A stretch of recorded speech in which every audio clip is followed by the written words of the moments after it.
আসসালামু আলাইকুম বন্ধুরা, সবাই কেমন আছেন? আশা করি আল্লাহর রহমতে সবাই ভালোই আছেন। আমি আপনাদের আজাইরা আপা চলে আসলাম আপনাদের জন্য আবার আজাইরা একটা ব্লগ নিয়ে।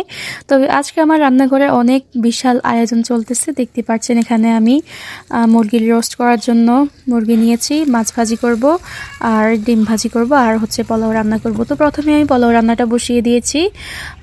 পেঁয়াজ, তারপরে আদা রসুন পেস্ট দিয়ে তেলের মধ্যে দিয়ে দিলাম, এগুলোকে ভেজে এখন আমি এদিকে চাল ধুয়ে নিচ্ছি। চালটা আগে ধোয়া হয়নি, তো একটা চালনির মধ্যে চালগুলো ধুয়ে রাখলাম, ভালো করে পানি দিয়ে পরিষ্কার করে নিচ্ছি।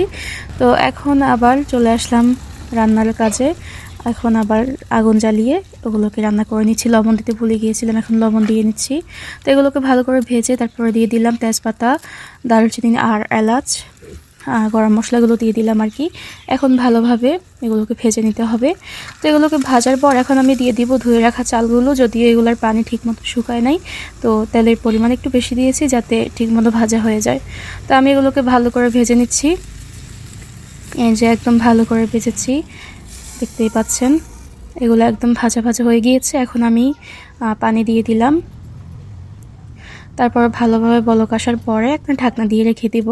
আজকে কিন্তু খুব দ্রুত কাজ করতেছি, কারণ ব্যস্ততার কারণে আজকে আমি একদম বিকেলে আসছি ভিডিও করার জন্য। এখন আসরের আজান দিয়ে দিয়েছে, এইসব আইটেম করতে করতে আমার সন্ধ্যা হয়ে যাবে, তো এই জন্য একটু তাড়াতাড়ি করতেছি। তো তারপরে এখন বলক এসে গিয়েছে, আমি এখানে ঢাকনা দিয়ে দিলাম। এখন ভালো করে এগুলোকে সিদ্ধ করে নিতে হবে। তো এই চালগুলো কিন্তু নতুন চাল, এজন্য এগুলোকে সিদ্ধ করতে বেশি একটা সময় লাগবে না। তো এই পর্যায়ে আমি একটু দুধ দিয়ে দিলাম এখানে, যাতে ঘ্রাণটা ভালো হয়। তো এই তো দেখতে পাচ্ছেন এগুলো ভালোভাবে ফুটে গিয়েছে, এগুলা সুন্দরভাবে ফুটেছে। এগুলা এখন আবারও ঢাকনা দিয়ে দমে রেখে দিব, যাতে একদম ভালোভাবে হয়ে যায়। তো এই তো দেখতে পাচ্ছেন এগুলা মোটামুটি হয়ে গিয়েছে, আরও একটু দম দিয়ে রাখলে পুরোপুরি হয়ে যাবে। তো এই পর্যায়ে এসে আমি একটু গাজর কুচি দিয়ে দিলাম। গাজর কুচি দিলে কিন্তু পোলাও অনেক মজা হয়, বা দেখতেও সুন্দর দেখা যায়, আকর্ষণীয় দেখা যায়। তো এখন আমি ঢাকনা দিয়ে নিচে নামিয়ে রাখবো, এই দমের মধ্যেই কিন্তু এগুলো সুন্দরভাবে হয়ে যাবে। তো এখন আমি এখানে একটা কড়াই বসিয়ে দিলাম, তারপরে দিয়ে দিচ্ছি তেল। এখন আমি মাছগুলোকে আগে ম্যারিনেশন করে নিব। দিয়ে দিলাম হলুদ আর হচ্ছে লবণ। এখন ভালোভাবে এগুলোকে মাখিয়ে নিব। তো ভিডিওর ফাঁকে আপনারা কমেন্ট করবেন কে কোন জায়গা থেকে দেখছেন। আপনাদের কমেন্টগুলো পড়তে কিন্তু আমার খুবই ভালো লাগে। সুন্দর সুন্দর কমেন্ট করবেন আপনারা, ভিডিওতে গঠনমূলক কমেন্ট করবেন। তো এখন দেখতে পাচ্ছেন এগুলোকে আমি ভেজে নিচ্ছি। আমি দেখেছি আমার অনেক বাচ্চা অডিয়েন্সও আছে যারা আমার ভিডিও খুবই পছন্দ করে, বা বাচ্চার মারা বলে বাচ্চারা ভিডিও পছন্দ করে, কমেন্ট করতে বলে।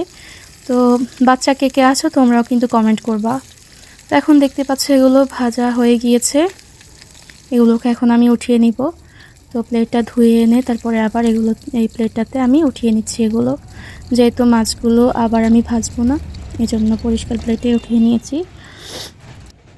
তো এখন মুরগি ভাজতে হবে, মুরগির রোস্ট করব।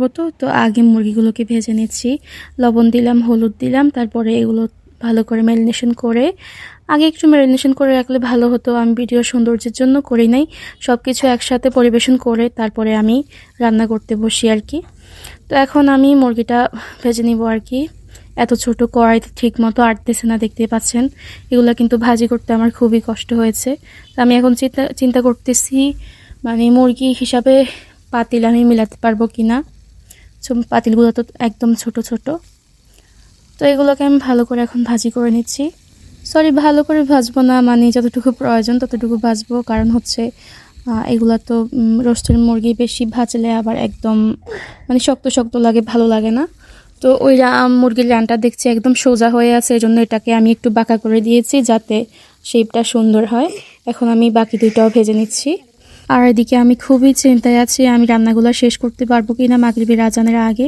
কারণ হচ্ছে মাগরিবের আজান পড়ে গেলেই তো একদম সব কিছু অন্ধকার হয়ে চলে আসে, আর ভিডিও সৌন্দর্য মানে তেমন ঠিক দেখা যায় না, ভিডিও সুন্দর হয় না। তো সূর্য নেমে যাওয়ার পরেই কিন্তু দেখতে পাচ্ছেন আমার এখানে তেমন ভিডিওর কোয়ালিটি সুন্দর দেখা যাচ্ছে না, অনেক মানে কেমন কেমন দেখা যাচ্ছে, অন্ধকার অন্ধকার। আর দেখতে পাচ্ছেন আমি মাছ ভাজি আর মুরগি ভাজি করার পরে আমার রান্নাঘরের অবস্থা একেবারে নাজেহাল হয়ে গিয়েছে। তেল ছিটা পড়ে আমার সবগুলা হাঁড়ি পাতিল যা আছে সব ময়লা হয়ে গিয়েছে। এগুলোকে আমার সবগুলো আবার ধুইতে হবে। একসাথে, মানে প্রতিদিনই আমি রান্না করি 2-1টা পাতিল দিয়ে, কিন্তু সব কিছু শোপিস টোপিস সহ সব কিছু আমাকে আবার ধুইতে হয়, না হলে এগুলোতে দাগ দাগ পড়ে যাবে আর কি। তো এখন আমি মুরগির রোস্টটা বসিয়ে দিচ্ছি সব রকম মশলা দিয়ে। দেখতেই পাচ্ছেন আমি সব রকম মশলা দিয়েছি। রেসিপিটা বলি নাই, ছোট রান্নার রেসিপি আর কি বলবো, এগুলো তো মানে খেলার জন্য আর কি, এগুলো আমি রেসিপি বলে আর কি বলবো। তো সব মশলা দিয়ে এখন আমি একটা একটা করে মুরগি দিয়ে দিচ্ছি। আমি চিন্তায় আছি হবে কি না, পরে দেখলাম না হয়ে গিয়েছে পাতিলটাতে, শুধু নাড়তে চাড়তে একটু অসুবিধা হচ্ছিল আর কি। যে দেখতে পাচ্ছেন ঠিক মতো নাড়তে পারছিলাম না, তো পরে একটা নসনি দিয়ে ধরে উপরে তুলে তারপরে ঠিক মতো নেড়ে ছেড়ে দিলাম। মানে একটু ব্যারকের হলেই কিন্তু পড়ে যাবে, একটু যদি নাড়তে সমস্যা হয় ঠুস করে পাতিলটা নিচে পড়ে যাবে, এরকম অনেকবার হয়েছে আমার সাথে।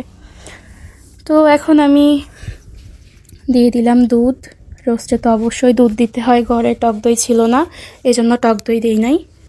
যাক, যা হয়েছে ভালোই হয়েছে, ছোট রান্না আর কি, এত বেশি উপকরণ না দিলেও চলবে, যা যা দিয়েছে এগুলাই বেশি, তারপরেও কিন্তু মজা হয়েছিল। আর এদিকে তো আমার ভিডিওর কোয়ালিটি আস্তে আস্তে ডাউন হইতেছে, কারণ হচ্ছে সূর্যটা নেমে গিয়েছে আর একটু পরে আজান দিয়ে দিবে।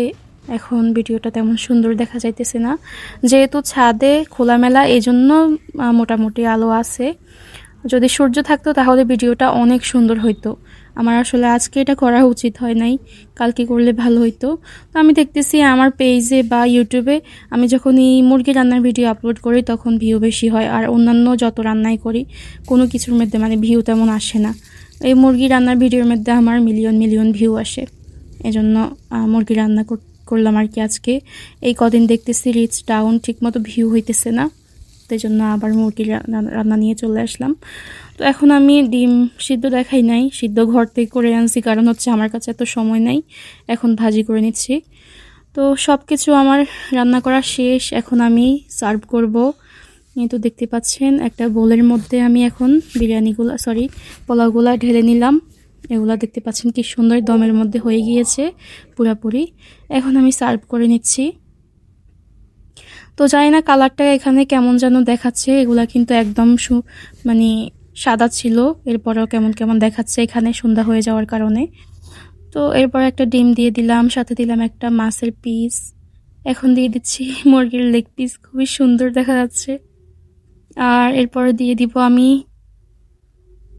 ঝোল দিয়ে দিলাম। তারপরে এখন আরেকটা প্লেটার সাজাচ্ছি, যেহেতু বাচ্চা 2টা ঘরে, 2জনের জন্য প্লেটার। তো আমার ভিডিও শেষ পর্যায়ে সার্ভ করা শেষ, এই তো দেখতেই পাচ্ছেন।